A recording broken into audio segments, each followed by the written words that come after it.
What is good, ladies and gentlemen, and welcome to another edition of the Fundamism Podcast. I'm your host, Paul J. Long, coming to you all the way from the Fundamism studio. Something I was forced to do due to COVID. Sometimes you got to get comfortable being uncomfortable. So here we are, two uncomfortable guys. I'm going to introduce our next guest here in a brief moment. Before I do, shout out to our sponsor. Talk about making the best out of a bad situation. Charlie Hustle's been with us from the jump. When COVID first started, they really looked at an opportunity to help our community, and they threw all their energy at masks. And they started donating them to individuals in need. And ultimately, guys, they are just a wonderful crew. So if indeed you know nothing of Charlie Hustle, take me at my word and just knowing that they are tremendous individuals, and go to charliehustle.com to learn more about their value offering for you. Hey, yo, we got Anthony Oropeza. What is good, my man? It's good to be here, brother. Good to be here. Thank you for having me. Appreciate it. You know how long I've been wanting to do that, AO? That you get me hyped, brother. You get me hyped. Just look at this. I can't stop smiling now, man. This is so wrong. Listen, I knew you were going to do that. That's the goal. That's the goal, man. Whatever we could do to help bestow a smile on somebody who could potentially need one to get through a challenged day. So, Anthony, you are somebody that I've been wanting to interview for a while. We exchanged messages some time ago. You sent me a wonderful gift featuring your art. I admire you a great deal because you have something that I don't necessarily have. And I want to get into that. But before we do, same question we start with every guest, my brother. What do you do for fun? Well, it's a combination of things. I really like, I don't do it all the time, I like trying to make my kiddo laugh. I mean, there was nothing more beautiful than your own child, no matter what age, when they laugh, and it's just a natural laugh. And if you're a dad and you got either dad jokes or, other lame stuff, it's hilarious for them to laugh. That's one of the things. And there's playing sports with her, hanging out with buddies, shooting hoop when I can, mostly by myself, it seems like, as of late. Listening to music, creating the artwork is fun, and it's a challenge, but it's really cool not only making the work, but making the deal. Sure. I really like, that. And then what I miss is having art shows, man. Art shows are a ton of work, but man, when people come in and they see the work, that's fun. When they want to talk about it, it's truly a blessing. But and then of course there's my graphics and all of that, creating all that stuff, man. Just so what a great encapsulation of everything that you just said, creating. Yeah. And that's exactly why I wanted to reach out to you, man. And that's why I feel like I've done myself a disservice in not getting to know you better over the course of the last several years, because you are just a tremendous dude. I've seen you at multiple Noah's Vantage Project events. Yeah. I've seen you at multiple charity events. You're active in the community. You're fantastic at creating experiences. And that's what art is. And so when I think about individuals like you, or as an artist, a painter, a graphic designer, a musician, a comedian, potentially a speaker, sure. Individuals that have these ideas, these things in their head, and then they have the ability to get it out to the masses where others can enjoy. So you're an individual that does that not just for fun, but you've made a business out of it as well. That's not how it first started, though. So talk to us a little bit about your journey in art. Well, the journey was stop, go. And the stops were basically just quits. I was just done. I could relate. The artwork was not as, the artwork around other people was like, it was good and they really liked it, but it wasn't what I really liked. And I didn't feel I was hitting the potential. Anyway, so I went into doing some comic book stuff, which had potential too. But it was very, it cost a lot. And then I I was just working. And then my kiddo was, I think she was like 7th grade or something like that. I knew she was going to go into high school in a couple of years. And she decided to pick on, she picked, Bishop Miege. Okay. And Bishop Miege is one, it's not free, nor is it cheap. And don't get me wrong, they helped me out with some financial aid, and they're a really good school. But I was going to have to pay for it on my own. And what I was making plus school loans and bills and everything wasn't going to cut it. So I had to make a decision. I was either going to be a barista, or I was going to give this long shot, give it a shot. I was just going to just roll the dice on this. Plus with the Royals, I mean, I was really stoked and hyped up about these Royals back in, 13, 14. And I said, you know what? I'm going to give this one last shot. And if it works, great. If it doesn't, I'll be a barista. And it's slowly but surely one piece. I mean, it wasn't just all Royals pieces. It was like a Disney princess piece, or can you do this piece? Can you do this? And Mother Teresa. Just, well, yeah. And it just sort of kind of built on, people started liking the quality. And then I realized how long for me that quality takes. Sure. Because I wanted it done fast, and I wanted to think I knew it all. And then I sat down and I just started studying and started trial and erroring everything. And then it started to click. It's going to take you a long time. Shut up and work. That's basically what it was. Weekends, nights, coffee, music, get to work. And it started to form. And then just like everything, just like what you do, it's not easy. It's work. Right. I mean, and so every time I do a piece, I get in my head that, okay, it's not going to be easy, but we're going to figure it out, and it's going to be work. So be ready and let's go. Gosh, man, you've given me like 7 different things that I want to ask you questions about. And obviously the first and foremost, the most important, you've referenced your daughter now twice. Yeah. What is her name? Alice Grace. Alice Grace. So we got Adeline Grace. So we got that. Is that right? Yeah. Right on. Great. Now she ain't in high school and beyond yet. But I know that stuff goes fast. It does. So cherish those moments. Yes. Yeah. So one thing that you said that I appreciated earlier is just your desire to make her laugh. Mm-hmm. And the reason why that really resonates with me, obviously, AO, is because, I believe that laughter can help you get through just about anything, right? Like any trying time.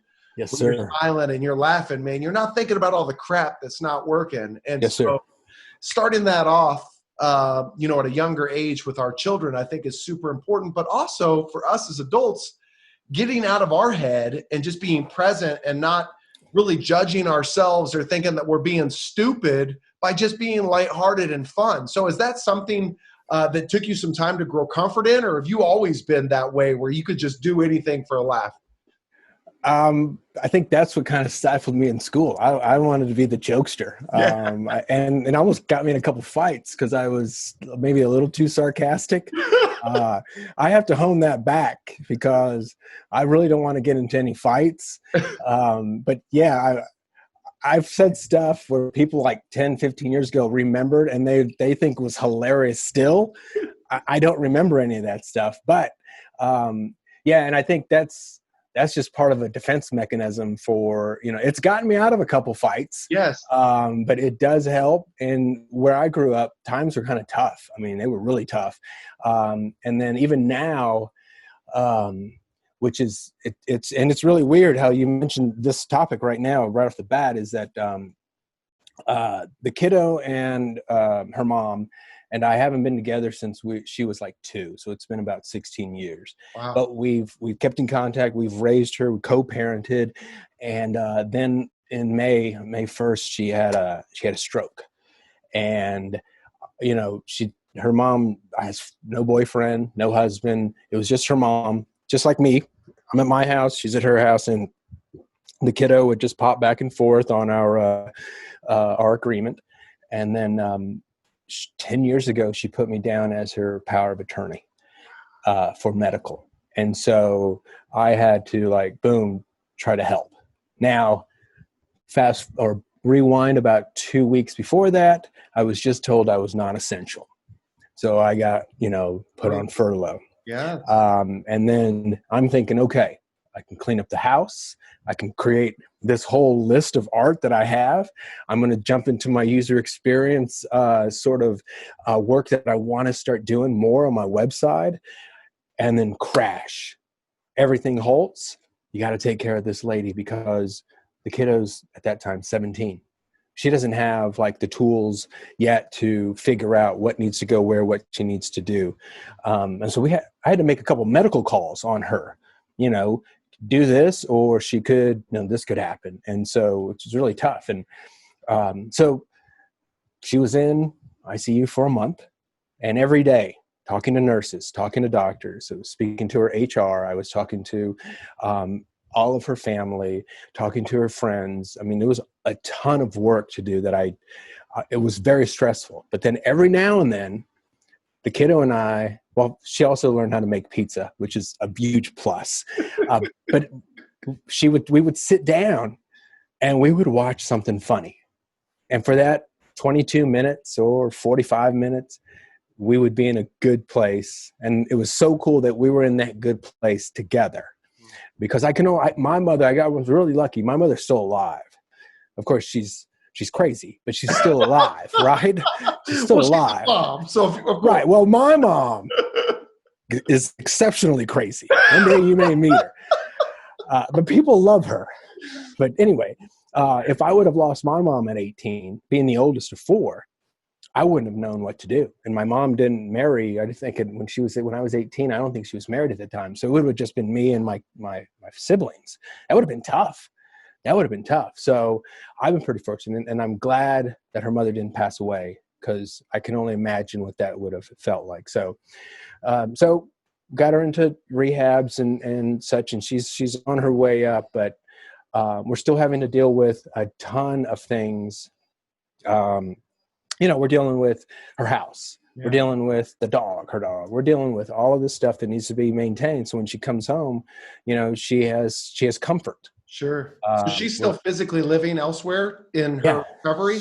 Yes. Wow. And so there's this project managing of like the ADA. She has to get some ADA stuff in her house. So we've got I hope she's not going to watch this anytime soon, but we have to knock down a wall, and we have to put in some ADA stuff. So there's cost, and then there's finding people who can donate time and materials, all of this project stuff, which takes a ton of time. And so something gives. So it's the time with the kiddo gives, or sometimes the work gives. And luckily, the commissions I'm working on, I planned out 4 months ahead of time. So it's just those things right there, which are tough for the kiddo, but yet I try to make time where we have a minute, I can throw a joke in, kind of calm it down, or we sit down and we watch. Of course, I work for Johnson County Park and Rec. And what's my kid's favorite show? Parks and Rec, baby. Park and Rec, yes. So it's really cool how it kind of like how trying to be a good dad, but also trying to manage is good and bad. I mean, it's just like everything, good and bad. There's always that good and bad. It's just like now I'm drinking water and I'm drinking coffee. I mean, it's everywhere. It's everywhere. So it's crazy. So, man, you did something today that no guest has ever done before. And I told you this before we came on.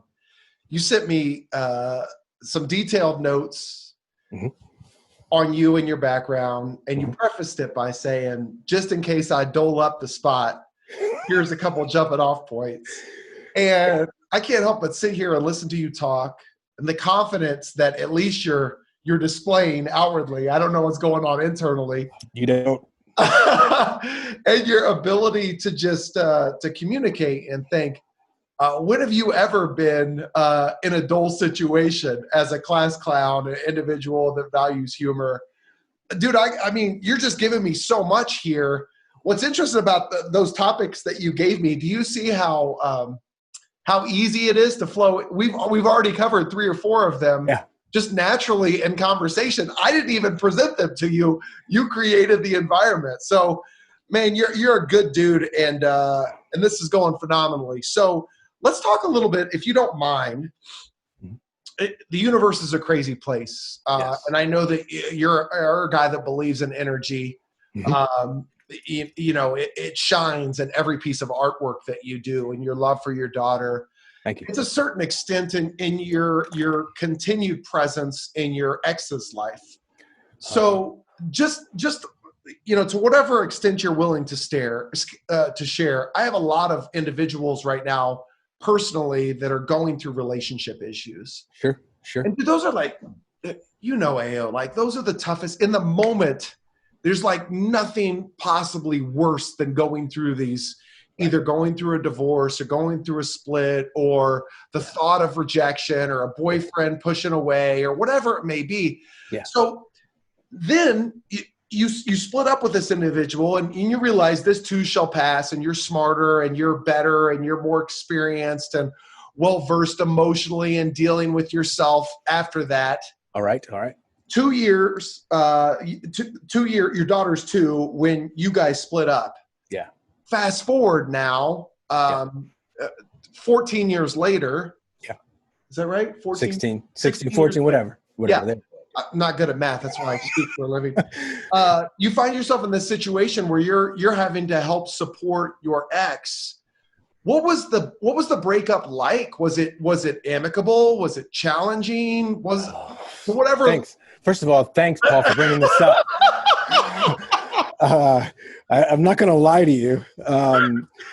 The goal was for me, because I came from like a single parent. Yes. My mom raised all 4 of us. Okay. And the goal and seeing and then reading up about this stuff a lot and being a communication major about like how parents and a good dad in the house is just as good as a good mom, but together it's a good home kind of deal. Yes. So I knew that from the get-go. And my deal was, look, I don't ever, no matter what it takes, of course, there's some things, I want to keep this place together because I want my kids to always have their mom and dad in the same home. And Yes. I want a family.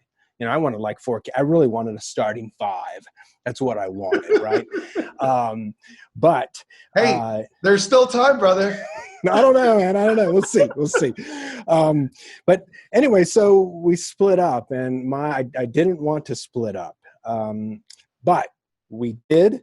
And so from that day on, I said, look, I know what a good dad who's present can do for a child, but especially for a girl.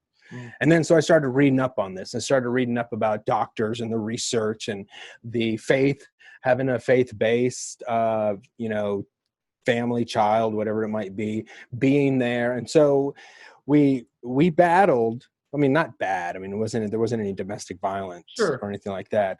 But we discussed things. And so what happened was at the end, it was like, okay, we have what the court has agreed and we agreed on what the court says. But what I did, because her mom knew that I wanted to be a part of this kid's life every day, I said, look, how about this? How about we work something that's not written, and I want to see my kiddo every day. So let me drop by for 30 minutes just to hang out and do that. But on the weekends, how about on your weekend, I get an hour and a half on your Saturday, you pick the time, and an hour and a half on your Sunday. You go shop, have lunch with the girls, whatever you want to do. And then on my weekend, I'll do the same. So ever since we came up with that, maybe it was since she was like 3, we had been doing that the whole time. So that right there said, okay, she and myself, we're not bad people. We just have different views. Yeah, for sure. Right? But the common goal, the common thing was the kiddo. We're doing this for the kiddo. Well, of course, it is for me too, because I want to be with her. And so like church, people thought we were together, the mom and myself together. Because when I go to church, I take her and I say, hey, tell your mom what time we go to church. Her mom would meet us there. And then same thing for me. When her mother would go to church, she'd tell me what time. I'd adjust my schedule. I'd meet her there. Alice Grace would, of course, sit in the middle between us. But the thing is my kiddo has gone basically every week to church with either me or her mom or both. So it's stuff like that where you gotta give a little to get a little on this. I mean, it's a negotiation. For sure. And you can't be too much of a jerk. It's really tough. And there were things where, like, boyfriends would come in and want to have a say, and you couldn't do that. I mean, you try to fight that. Right.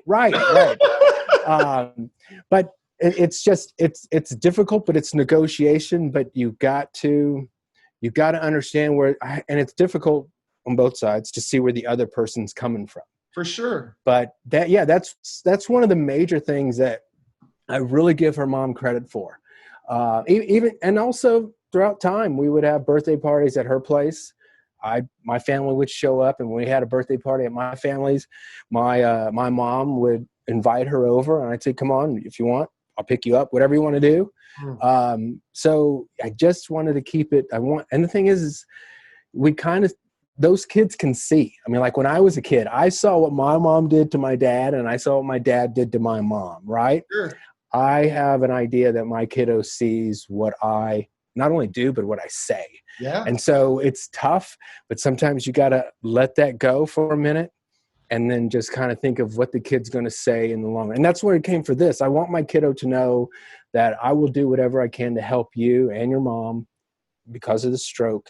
And hopefully we'll get better. It'll be okay on the other side.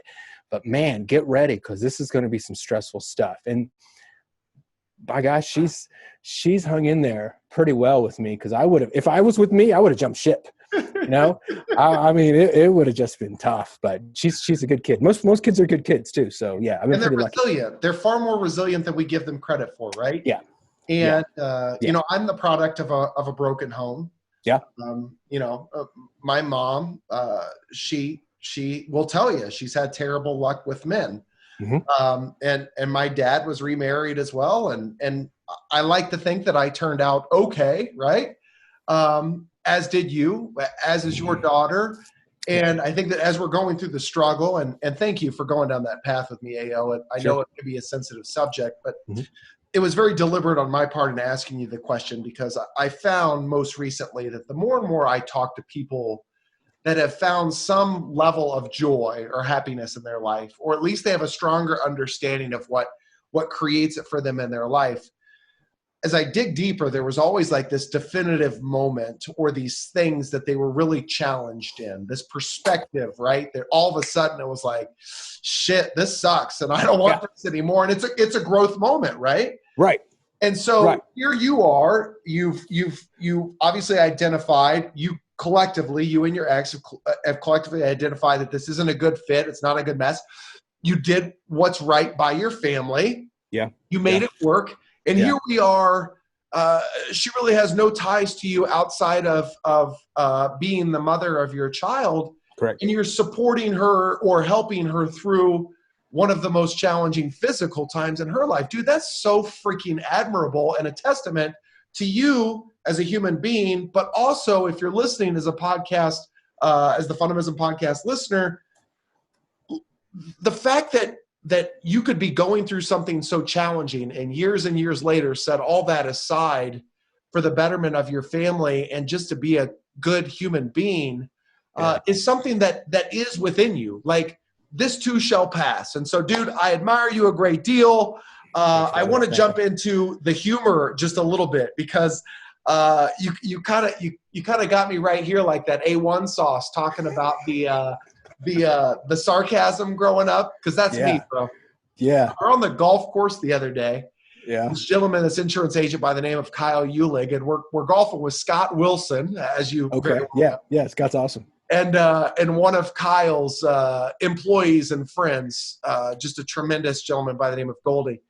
And so I'm controlling the radio the whole time, AO. I mean, I'm on like, rock stuff like Pearl Jam and then like some hip hop stuff, and I'm pretty eclectic. And Scott says, "Hey, you mind if I take over the radio?" And I'm like, "Oh yeah, absolutely. Take over the radio, man." And he goes, "You guys probably won't like what I listen to." And Kyle, this is the second time he's met Scott. Kyle goes, and he's got that really dry, sarcastic AO style of humor from what I know about you. And he goes, "Why would you say that? Where's the positive side of Scott Wilson that I've heard so much about?" And so first song is Bob Marley that Scott plays. And I go, "Scott, you're right, dude. We cannot stand Bob Marley," right? like what a tremendous start. So he skips the song because we were joking, and he goes to Jason Mraz. And so he's like, do you guys like Jason Mraz? Jason Mraz is great. And so Kyle's listening to this song, and he's looking at me, and he's kind of chuckling. And he goes, what does he sing? And Scott goes, oh, he's got all these great songs. And he starts naming these songs. And Kyle's like, never heard of it. He's like, he has some great songs, right? And Scott goes, oh, yeah. And I see Kyle from the corner of my eye. He's just doing this. He's just laughing to himself. And he finally gets out the courage and the words to say, why don't you play one of them? And the fact that it took him 15 seconds of buildup to work up the courage to say the joke, and he's cracking himself up. I love that stuff. So yeah. When you think about your humor, what resonates most with you? Like, what really gets your goat or makes you laugh? Well, I think it's one of the things that makes me laugh is stuff about me. Okay. Like the goofy stuff about me, and then also when my kiddo points it out, and I'm like, she's right. I mean, it's stuff like that. And then it's just goofy things friends say. Yes. It's just, and then when I don't like it when they get on me, but when they get on each other, when they cut each other down, and then I just love to see their reaction and how they come back. Yes. That's what I like. But now growing up, friends and family, there was sarcasm, a bunch of jokes.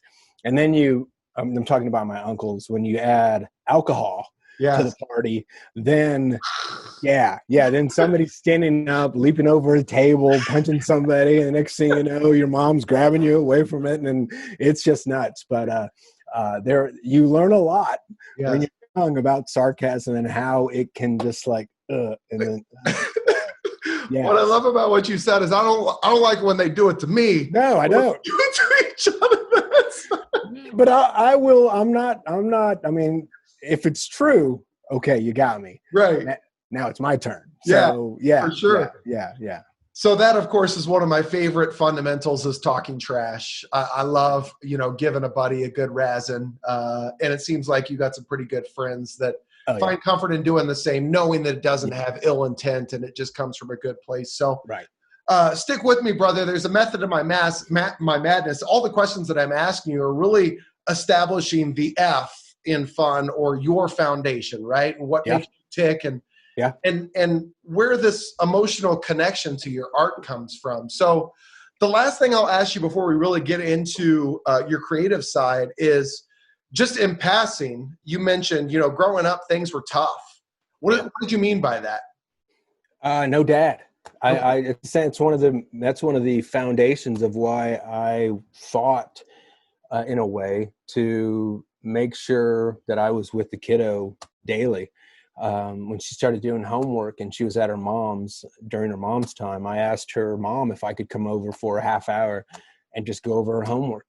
Now the kiddo wasn't really thrilled about it, Sure. But the results were in the grades, and it was about fighting the kiddo a bit to say, look, this has to be done. This is not going to get easier when you get older type of stuff.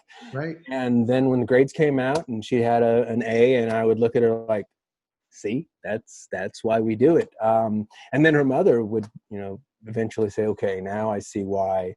But it was just that, with me, I could have probably been an A student. I just didn't have anybody sit me down because I'm not a book learner. Mm-mm. And I'm not like a buddy of mine in college. I mean, just photographic memory, boom. I can study for a final for 1 hour and get an A. Yes. I have to study for 3 hours for a week to get a high B. Okay. That's the kind of, I know. So I figured out for me 3 times longer. That's what my, and so 3 times longer. And then I came up with this little phrase while she was in middle school. I didn't use it in high school, but we want Alice Grace quality. That's what I want. And so that kind of made her think, if my dad thinks I have that, then I must have it a little bit. So she kind of pushed herself. And like now, she just started JUCO. First day, got her homework. She's in there studying, writing notes for like 2 hours without me even telling her. And it was awesome. I'm so proud of her. So proud of any kid that does stuff like that, just not being told. But in the past, we had to get the engine rolling. So, but yes, setting that sort of standard with her, because I had nobody to do that. It's really cool to see what she can achieve. And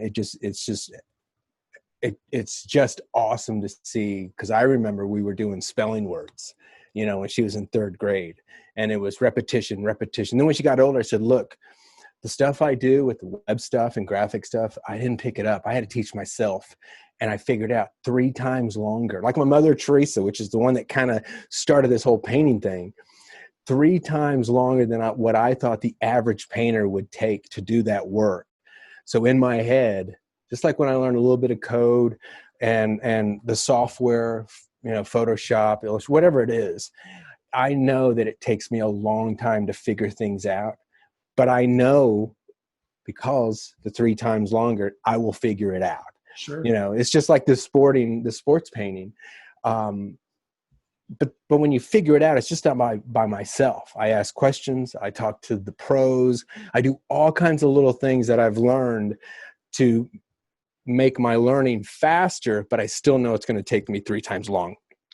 So that's nothing ever comes. I mean, like Brad Keller, you had that guy on a few podcasts. Oh, dude, yeah. And you wouldn't think that with him and his talent and his, he's a big dude, and you figured it'd be, but it's similar. It's nothing ever comes easy.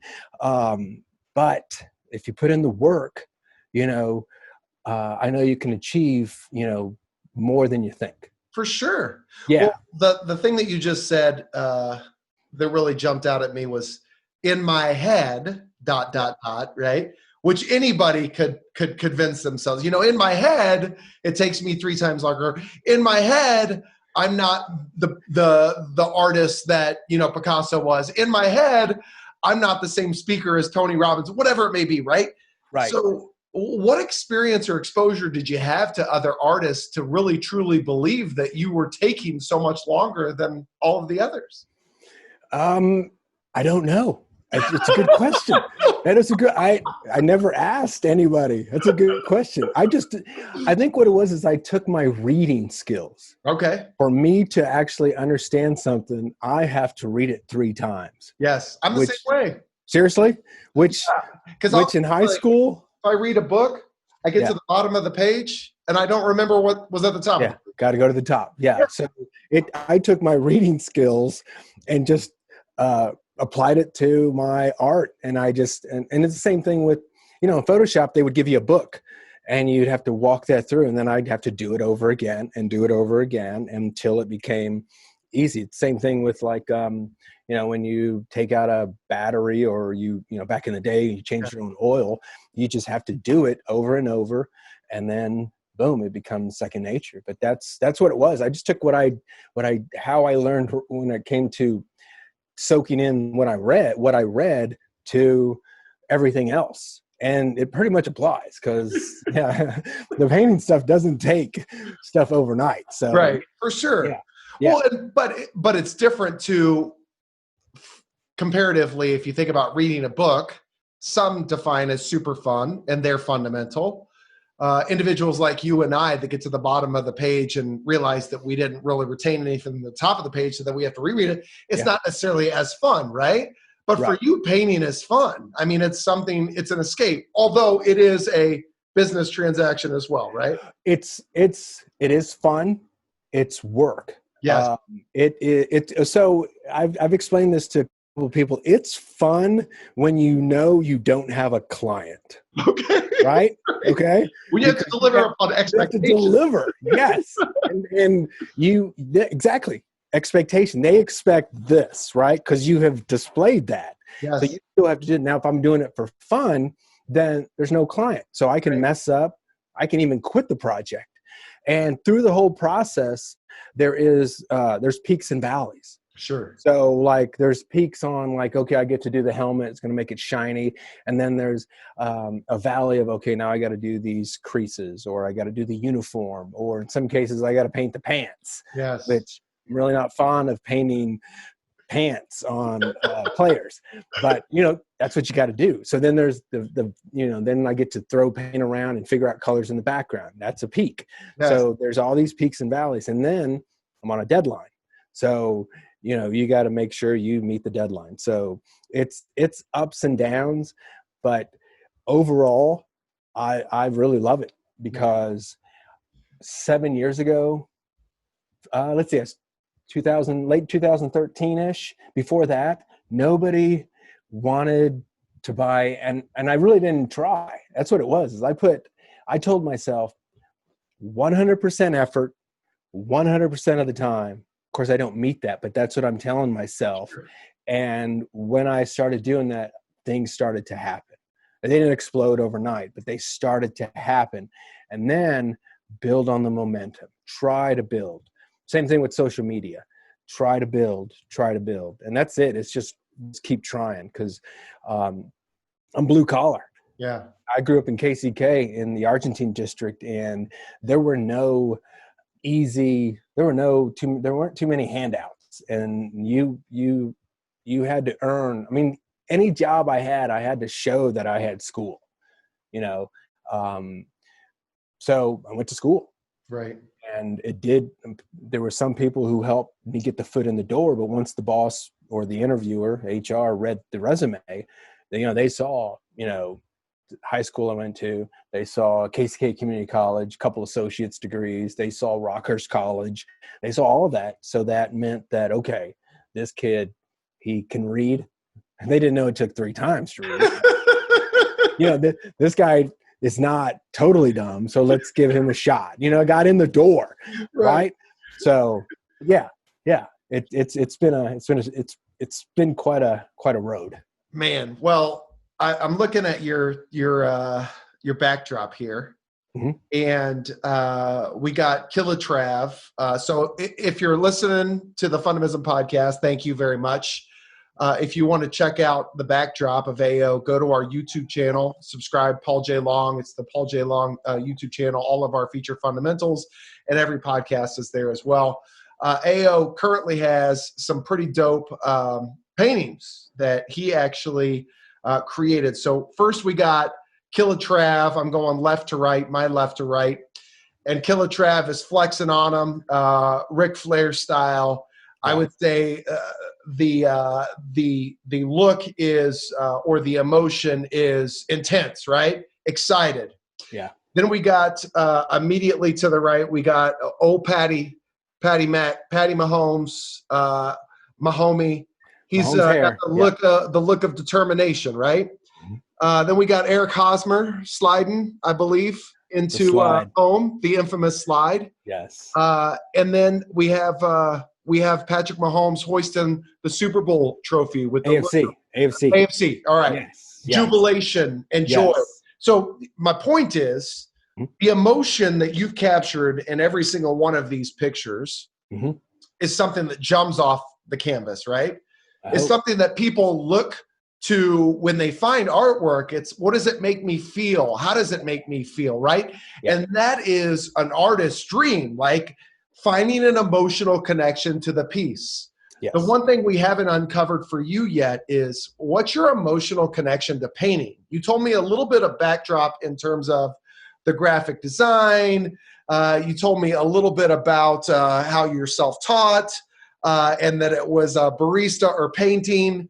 But like, where did the idea of painting even come from? Dang it, Paul! I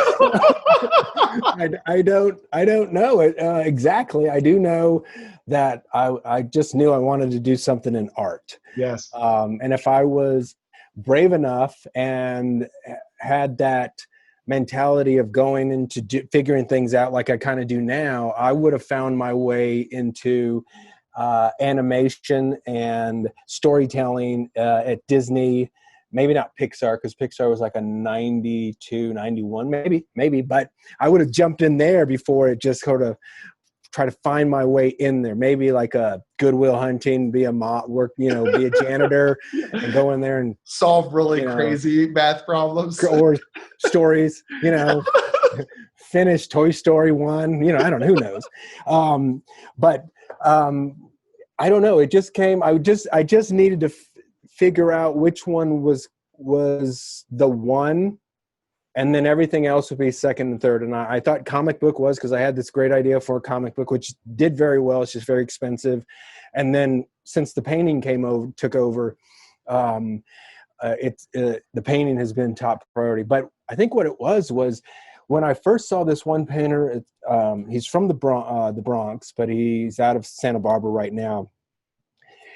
He took these images of moments, basketball players. I think it was Magic Johnson, Larry Bird, and it was one of those. They were together, looking up for a rebound, but it wasn't just the painting of them. They were realistic, but it was the full composition of like rawness, abstractness in the background. And he made it work together, and it just hit me. Boom. Wow. I could just look at this thing. Right. And so I wanted to try to paint that way, and I couldn't figure it out. And then the internet comes, and then I'm allowed to enlarge these images of his, and I could see the thickness of the paint. And then I have these questions of how he did this and how how this all worked. And so I applied it to a Chipper Jones, and then I applied it to Lorenzo Cain's first one. And then I did another Royals. And next thing you know, on Facebook, myself and that painter became friends. Yes, that was my next question. Yeah. And then he was watching my work, and he was liking some things. And I was fangirling. I mean, once he became my friend, I was just fangirling. And then one day, out of the blue, I would make these little postcards that I would hand out at shows. Yeah, and he said, "Hey, I really like that little collection of postcards. Would you send me a set?" Fangirling again. Yes. Sent it to Santa Barbara. And then you fast forward about 6 months, and I had the guts to say, "Hey, you mind if I give you a call and maybe chat with you, pick your brain for about 10, 15 minutes?" He said, "Sure." We set up a time. We talked there for like an hour and 36 minutes. It was crazy. Yes. Right? And the cool thing was, what I've learned is you just ask the question and let the person talk. It's the same thing with interviewing, right? You ask the question and just let them talk. And man, I had so many questions about his work and this painting and the background and this and that. And he gave me so many cool things. And I apply those today on what I do and how I do it. And so it's really weird, because I really liked that work back in the late 80s, early 90s. And then I finally talked to the guy, and it's kind of like that's what I was supposed to do in that way for this sports painting stuff. So it's him acknowledging the work early on made me think, this is how I'm supposed to do it. I'm on the right path. Don't quit. And I know early on it's going to suck, and it's going to be tough. Things are going to come at you. Just keep going. And that's basically what it's been. It's chip away. Even during this last, during May, June, July, with all this stuff going on with the kiddo's mom, I haven't been able to put in the work as much as I want, but I'm chipping away here and there, a couple hours here, an hour there. And it just keep the momentum, even if it's small, just keep the momentum. And so that's pretty much how it's been with that. But I didn't know it was the painting stuff. I guess it was just, so there was like 3 or 4, just whatever one picks up faster, and just go with it. So, I mean, don't get me wrong, I've done web work, and I've charged web hours, like a web designer hours. But for some reason, the painting just kept calling. And so I said, okay, we're going to ride this wave. Man, so I can't help but just hear the passion in your voice and everything that you're talking about. Yeah.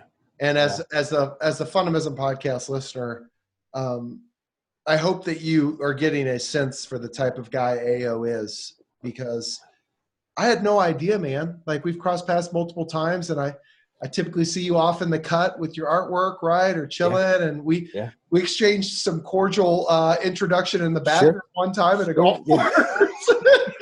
And you said, I really admire what you're doing. I said, dude, I freaking admire what you're doing. And I thought that you were somewhat of an introvert. And here, I hear how passionate you are about everything, whether it's your daughter, your journey, your leadership, or podcasts, or dude, when we were off air before we started, you talked about being somewhat nervous as you were on Joel Goldberg's podcast. Shout out. I'm still there, brother. I'm still there. Clammy hands. I'm telling you. So, but then you blew me away because you were like, it's like that podcast interview that you did with Matt Havens.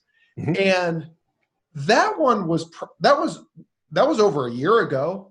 Oh, and the fact that you caught up on so Matt Havens is a speaker who's actually coincidentally doing a showcase today up in Iowa, and farmers, right? Didn't he? Yeah, that's right. State Farm. State Farm. But we have that same, because I was Farmers and he was State Farm. So anyway, of all the podcasts that we've done that you wrapped up on and found continuity in your story, you choose that one, and it's crazy. And so his story was, of course, the fact that he's the speaker that gets up in front of thousands of people, but it's not natural to him. He's not naturally commanding on stage or fun-loving like that. He defined it as a persona, but it's not, because when I talk to him, just like you and I are, that's how he is on stage as well. But he's got to convince himself that it's so much different when he gets on stage. And I will say the same for you. Like, what you and I are doing right now is nothing different than if we were to go to Bobby Baker's and have a couple beers, right? Yes. But we worked it up in our head to be something, Anthony Oropeza says, in my head, this is like this crazy phenomenal thing or crazy, anxious thing that ultimately we could potentially fail. Tying all this back together, man, you had mentioned that there was a moment in your journey where you're working your tail off and trying to get this painting stuff up and running. In 2013, you're making these paintings and no one was buying them. You couldn't even give them away, you said. Right. And then Chipper Jones made the Hall of Fame, and somebody reached back out on the Chipper Jones, and then you told them the price, and they never hit you back. Right. Yes. Yeah. But the thing that I love that what you said was you said people liked your art, but you didn't. Yeah. So you're out there and you're doing the damn thing, and you're creating pieces that people like. But you don't like it. You're not in love with it. And that's where you know that you've truly found something in yourself, that you're growth oriented, that you found your passion, and you're going to make it work 100% effort 100% of the time, at least on a Tuesday. Maybe on a Thursday it might be different. It might be. But dude, when you said that, I can relate so much, because when I first started speaking, and people have heard me say this before, forgive the overlap if you have, like people would come up to me afterwards and they'd say, "Oh, I love it. It really resonated," or goodness, like I've had this challenging moment and it seemed as though this message that you were saying was speaking to me directly. Right. Yeah. And these comments were so beautiful and magnificent. Yeah. But in my head, Anthony, if they weren't laughing at my jokes, if I didn't create this lighthearted sense of just, subtle humor and fun, I thought I failed. So people were liking what I was doing, but I wasn't in love with the end product. Right. So when did you come to that magical moment where you're like, "Yep, now I love it too"? I think it was a combination. It was when the number one, the sports artist that I connected on Facebook, when he said he wanted a set of my postcards. That was one. The other one was when I made my first sale over $500. Yes. Yeah, it was, I mean, don't get me wrong. People on social media and at the art shows, they loved it, but it was the sales it's weird, it's funny, and it shouldn't be that way. It should be just about how you feel about the work. But it's when I make the sales and people are paying me. Of course, I've had friends that say you should have been making this 3 years ago. Sure. But when I'm making something that I believe is worth my time, because I know as an artist earlier and artists today, they put in 100 hours, they're not going to be paid what they want for those 100 hours. So, but that was it. Being asked for interviews, being asked for podcasts like yourself, because I know you guys just don't ask anybody, right? Because one, time is money, and when you have family, that's precious. So, you want to make everything count. But I think it was about that when people were like taking it serious. And when I started taking it serious, but I know based off what's out there of what is good and what is pro level, it's similar to my comic book stuff. I was never happy with the comic book stuff until you could put it side by side, a DC or Marvel one, and see the artwork, the layout, the structure, the color, all of that was really close to what is out there. So that's what it is. It's just I'm still not satisfied of the work. And I know that I'm really good at failing, but the failing is learning. It sucks, but it's learning. And it took me a while to figure that out. But yeah, that's pretty much how I see it. Sure. Well, the obviously when you're paid and people see value in your work, it's different to say, "Oh, AO, what a wonderful piece. That is a beautiful piece." And then just out of curiosity, how much does that cost? Right. $1,500. Yeah. It is just beautiful. I just want to let you know it's beautiful. And then they bolt, right? Sure.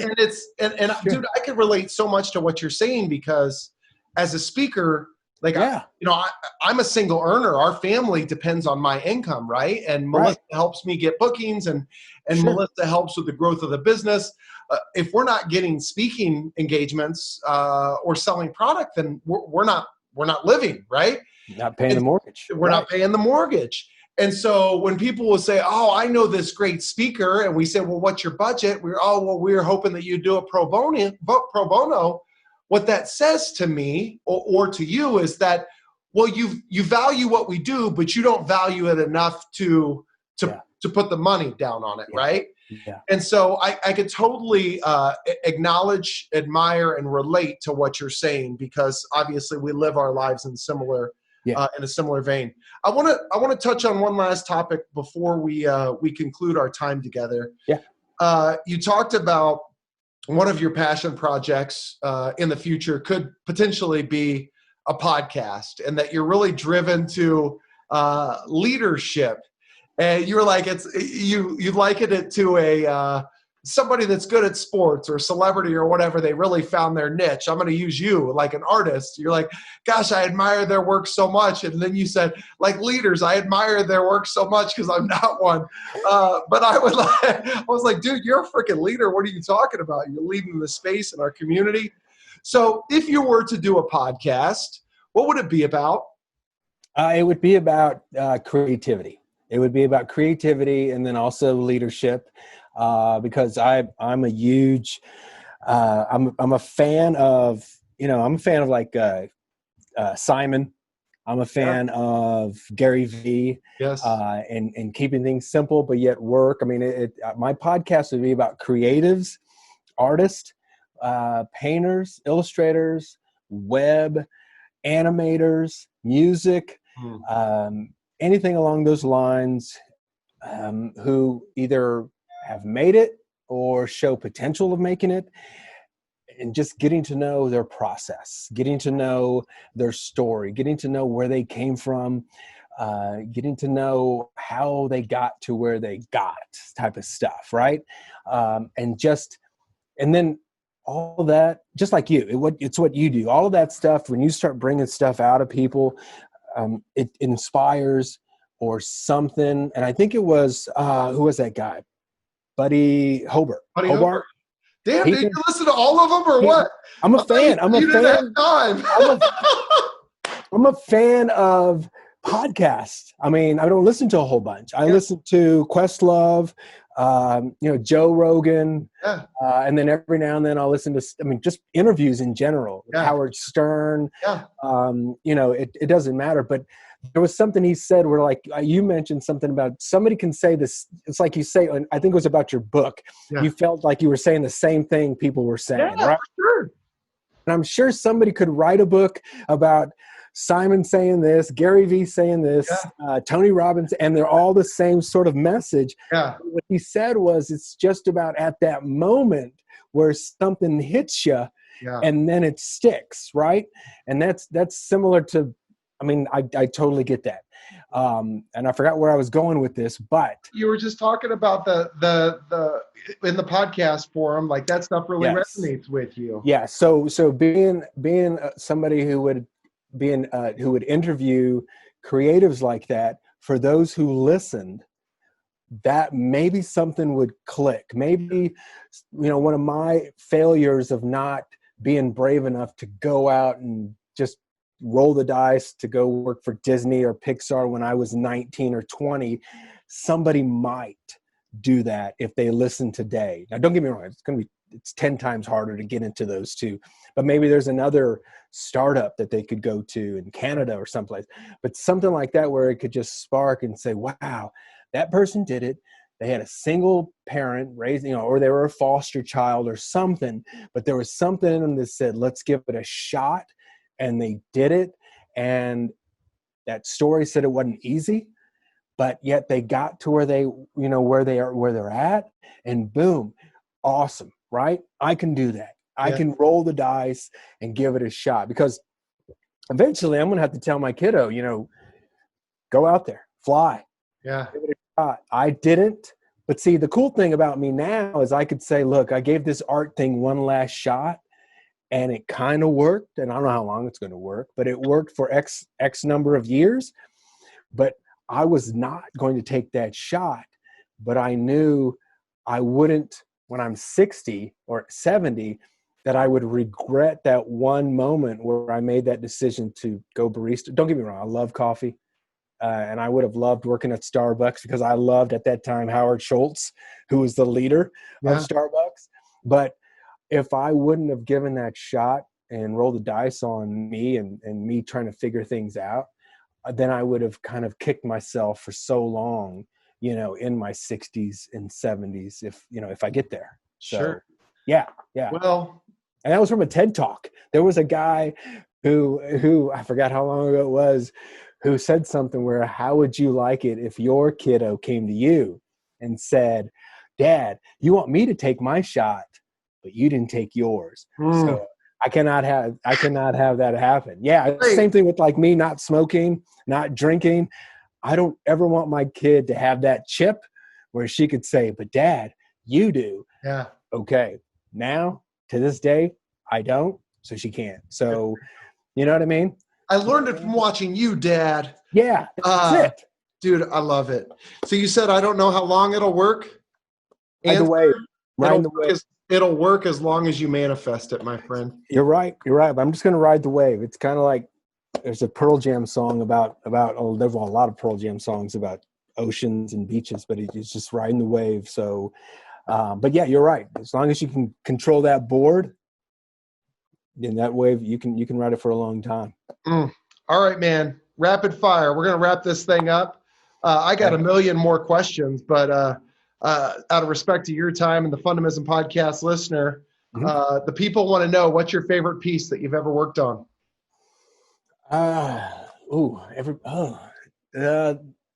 Favorite piece, Mother Teresa. Okay. It was the learning one. People think it has to be Mother Teresa. I mean, it goes back and forth. The other one was the one that got me in the New York Times, just by dumb luck. Yeah. I was probably the only artist at that time, preseason, first game, starting to paint Mahomes before Mahomes became Mahomes, right? Yeah. And so the New York Times saw it on Twitter, which was a fluke. I posted it on Twitter in the morning, which I never post very much in the morning. And then New York Times guy saw it, boom, gives me a call. And the next week, Tuesday, he was in the studio. And a week or so later, it's in the freaking New York Times. So, yeah. It's not a fluke, bro. That's that energy life, son. I don't know. I'm starting to believe that. What maybe this is the perfect segue because that was it. Who knows? But what's the craziest situation you found yourself in as a result of your painting? Or most memorable moment? Or it's all the interviews. Okay. It's all the interviews. I mean, I had dreams of like, I want to charge this much. Nor I didn't know how long it would take to make these paintings, but I had that, but I never thought that people would interview me as many times as they have, or ask me to be it's always in the back of my head. I would love that, but I never thought that people would see how, and that's another positive reinforcement sort of deal, is that when news stations or newspapers or podcasts say, hey, I want you on my show, that means, wow, I really got something going on here. I mean, that's just it just reinforces that. But and then being asked to do live paintings for charity, that was never a thought. I did it one time for my kids' school, and I was sweating the whole time. Then they took me on stage, more sweat, and then they put that thing up in the air, more sweat. Then they wanted me to get on the mic, and so it was, but it raised a lot of money. And then next thing you know, the network of Catholic moms, just next thing you know, I had 5, 7, 10 gigs, and then COVID hit, and then in April everything, Yep. But now I do live paintings in the studio, I videotape it, but yeah, it's weird. It's been really weird. Being asked to do certain things for certain organizations because they love the work, and so it's been a crazy ride, a crazy wave. So who knows what's next? I don't really know what's next. I just know that if I chip away, good things will happen. But also I know that while I'm doing it, some bad things will happen. So be ready for that stuff. So just like anybody, just like life. I didn't know that they had charity events long enough for you to actually do a live painting. Did you tell them it's going to have to be 3 times the normal length of their charity event? Well, I tell them they get like 3 hours of a painting. Okay. Seriously, they get 3 hours. I will start at 6, and they put me at the end, like the last or second last, and they don't get an actual, like what you see back here. Right. But, and you've seen it at the at the Noah's Vantage golf tournament. That's what they get. And they love it. And I'm really glad that they do, because there's no way I could donate an original painting while doing original paintings for others. So, but sure. But I'm really glad and honored when people ask to do it. So it just blows my mind, because the last thing I thought people would want 4 or 5 years ago would me to show up and do a painting, at their event. It's just, you're kind of a big deal, bro. Like, and so that's the perfect segue to the second to last question, being somewhat of a big deal. I mean, you send me a print of a wonderful painting. It's the AFC Patrick Mahomes. Yeah. And because you told me my backdrop was dull, thank you for that. Well, dude, you're right. I know, but I'm into marketing. I'm into marketing and branding. You need some stuff back there. That is true. Yeah. I'm sorry, but I digress. I'm just messing around. You've actually, some of your clients, you have some pretty big name folks that you've painted for. I know that you've supplied a painting to Hosmer himself, right? Actually, like 3 of Giordano. Yeah. He purchased one for him, and then he purchased one for Giordano's mom. And then I sent him one back for free, because I was like, no, I wanted to send, I didn't know he was doing it for Giordano's mom, but I sent it to him. I said, look, this one I wanted to go to his mom, but you keep it anyway, because I didn't want you to pay for Giordano's mom. So yeah. Pujols also, the Pujols family for his 600th home run. Then I was able to work on the Strikeout for Slavery logo with Deidre there, which was really cool to see that on the Royals the video. I call it the Jumbotron, but to see it up there. Forever So Duffy has a print or two in his place. The funny thing about this all is that I have never met any of the pros. Really? Never. None of them. Wow. I've talked to, or I've just messaged. Dry Dyson has the original Giordano, Twitter. Hosmer was Twitter. Pujols was through his wife. And then Duffy's prints were given to his wife. Yeah. So really, I have a Mahomes print that's signed, and that was through his mom. Yeah. So it's really weird, but you know what? I'm okay with that. Yeah. And now if I was 20 or 30, I'd be like, I got to get into that mix. But now I'm an older dude. I just want to do the work. They're just all people, man. And they just want to be treated as such. But that's something that obviously I think we'll have to remedy. Maybe we'll get a Brad Keller or a Duffy sighting at a future MVP event. And those dudes are absolutely tremendous, like yourself. If people want to learn more about you or your art, Anthony, where they go? AOArt5.com. AOArt5.com. What's the significance of the 5? George Brett fan. Hell yeah. Big George Brett fan. And when I was a kid, that was my number, playing third base. And then when I grew up, I played men's fast pitch softball because I couldn't afford playing hardball. Yeah. And a lot of my family and friends played. So, and then every team I would go to, I was like, can I be number 5? Can I be number 5? And then once I had to pay for my number to get number 5 on my ball team with a pitcher of beer. So I will fight for number 5 if I can. So and that's probably one of the reasons why I wanted 5 kids. So the number 5 is I won't move into a house, or I'll be hesitant to move in a house if it doesn't have the number 5 in the address. It's weird. I'm a little weird, and now that people are going to know this about me, this is going to be embarrassing sometimes. But your mom passed you down a little crazy. Yes, thank God. It's just a little. My siblings might debate you on that, but yeah. Well, listen, brother, I admire you so damn much. I'm excited for the opportunity to chat with you today. I learned so much more about you, which means that we're going to have even more stimulating conversation the next time our paths cross. Yes. AOArt5.com. This guy is making waves. He's doing big things in the community. He's just a tremendous creative. And just to kind of wrap up, again, to reiterate, the whole reason why I wanted you on here, man, is everything that you just mentioned. The reason why I asked you about your desired future podcast topic is because everything that you mentioned, whether it's music or art or laughter and comedy or sitcoms or whatever, all that stuff can be defined as a fundamental or something that makes somebody smile and gets them out of their head. And so you've effectively done that for me and many of the Fundamism Podcast listeners today. So for you, we thank you, my friend.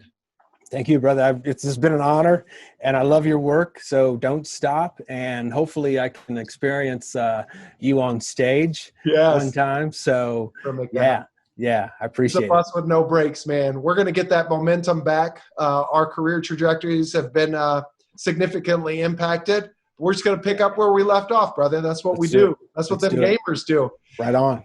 To the Fundamism Podcast listener, we greatly appreciate your support. We couldn't be whatever the hell we are without you. So if you're looking to smile more in your day and add joy, fun, fulfillment, continue to follow us.